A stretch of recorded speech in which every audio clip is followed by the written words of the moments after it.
بسم الله والصلاة والسلام على رسول الله. اليوم إن شاء الله نشرح طريقة تغيير الرمز السري أو الباسورد لجهاز زين فاي 2.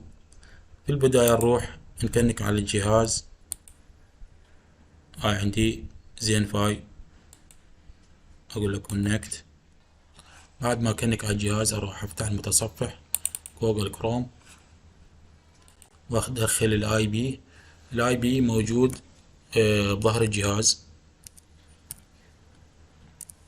192.168.0.1. أدخل على الاي بي. هنا الدخول اليوزر اسم المستخدم كلمة السر مال الجهاز، إذا تمام غير هي نفسها زين. سوي تسجيل دخول. هاي من هنا تقدر تغير كلمة المرور مال الجهاز اليوزر والباسورد. ما راح أغير، أنا أريد أغير كلمة السر مال الشبكة. أروح هنا على البث اللاسلكي.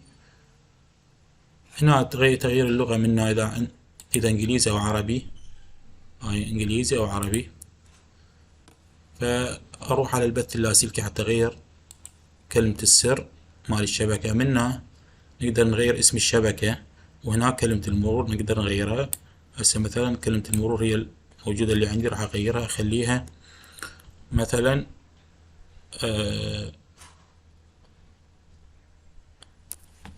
1975.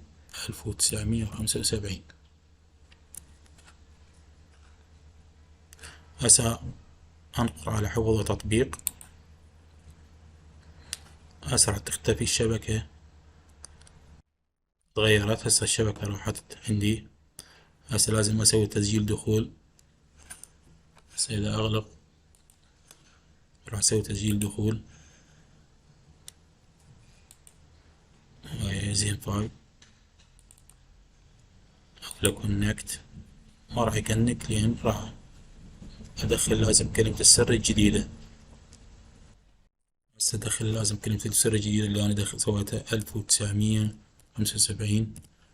1975 نيكست. هسه كأنك عندي. شكرا لحسن استماعكم.